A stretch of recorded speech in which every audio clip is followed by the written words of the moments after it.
ఇక సంక్రాంతి సందర్భంగా ప్రభుత్వం అయితే ఒక తీపి కబురు చెప్పనీకి రెడీ అయితున్నట్లు తెలుస్తుంది. మామూలుగా చూస్తాం. సంక్రాంతి పండుగ అంటే మామూలుగా ఇక్కడ ఒక 2 ఉంటాయి ఇష్యూలు. ఒకటేందంటే తెలంగాణలో సంక్రాంతి పండుగ కంటే దసరా పండుగ ఎక్కువ చేసుకుంటారు. సరే సంక్రాంతికి కూడా ఊర్లలోకెళ్తారు గానీ, మనం దసరా చేసుకున్నంత పెద్దగా సంక్రాంతి పండుగ అయితే చేసుకోరు. ముఖ్యంగా సంక్రాంతి పండుగ ఆంధ్రాలో చూస్తే మాత్రం చాలా పెద్ద ఎత్తున చాలా వైభవంగా చేసుకుంటూ ఉంటారు ఆంధ్రాలో సంక్రాంతి పండుగ.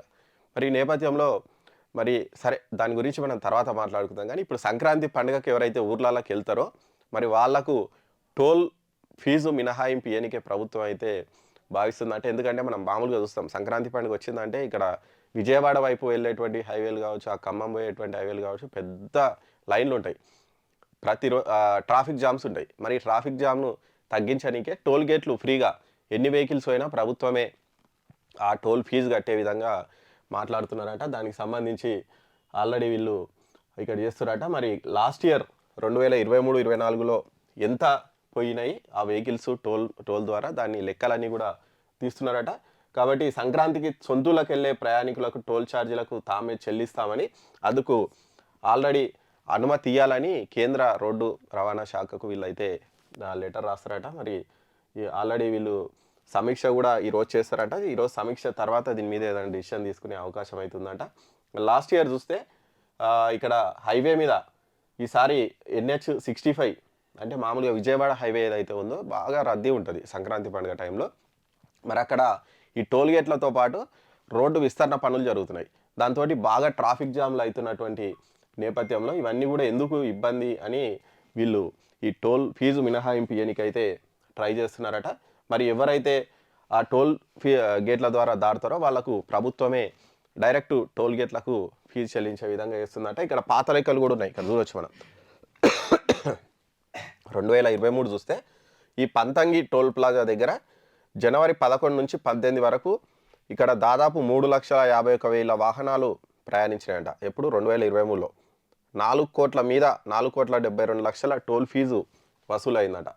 ఇక 2024 చూస్తే ఇంకా కొంచెం పెరిగినాయి. 3,86,000 వాహనాలు పోయినాయి.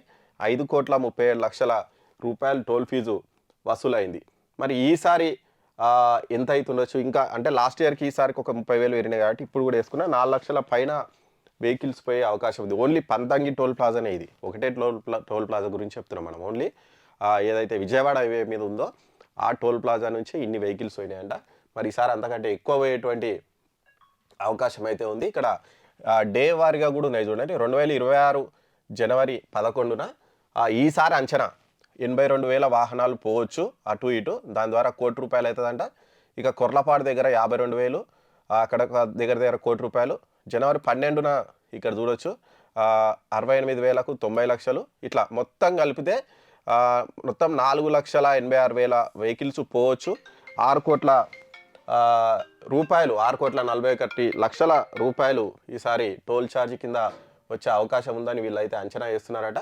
మరి దీన్ని బట్టి ఏ రోజుల్లో మనం టోల్ ఫీజు మినహాయింపు ఇవ్వాలనే దాని మీద ఈరోజు డిసిషన్ అయితే తీసుకుంటున్నారు.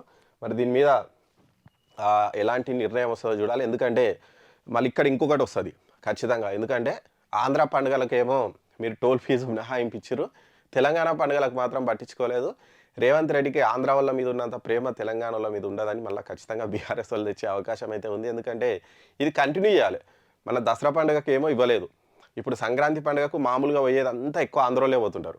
మరి ఎక్కువ ఆంధ్రోళ్ళు పోయేటప్పుడు ఏమో మీరు టోల్ ఫీజు మినహాయింపిస్తున్నారు, తెలంగాణలో పోయినప్పుడు మాత్రం టోల్ ఫీజు ఎందుకు మినహాయింపలేదు అనేటువంటిది ఖచ్చితంగా వాదన అయితే వస్తుంది. మరి దీని మీద ఎట్లా చెప్తారో చూడాలి. మేము ఇప్పుడు స్టార్ట్ చేసినాం, నెక్స్ట్ కూడా ఖచ్చితంగా అంటే వేరే పండుగలకు కూడా మేము ఈ టోల్ ఫీజు మినహాయింపిస్తామని చెప్తారా, లేదంటే దీన్ని ఇప్పటికో ఆపేస్తారా, లేదంటే దాన్ని అట్లే వదిలేస్తారా అనేది అయితే చూడాలి. మరి ఇక్కడ ఖచ్చితంగా ఉచిత టోల్ అంటే చాలామంది అంటే ఒకవేళ 11, 12 తారీఖు పోయిన వాళ్ళకు మాత్రమే ఉచిత టోల్ అని చెప్పారనుకో, ఒకవేళ 13 తారీఖు రోజు పోయేటోళ్ళు కూడా ఈ రోజుల్లోనే పోయే అవకాశం ఉంది. కాబట్టి ఇంకా వాహనాల రద్దీ పెరిగే అవకాశం ఉందని కూడా చెప్తున్నారు. మరి దీని మీద చర్చించి ఎలాంటి నిర్ణయం తీసుకుంటారని చెప్పాలి. సరే ఇది మంచి నిర్ణయమో ఒకవైపు, ఇంకోవైపు విమర్శలకు కూడా వచ్చేటువంటి అవకాశం అయితే ఉంది. మరి దీని మీద రేవంత్ రెడ్డి సర్కార్ ఎట్లా చేస్తుంది ఏంటనేది మనం అయితే వెయిట్ చూడాలి.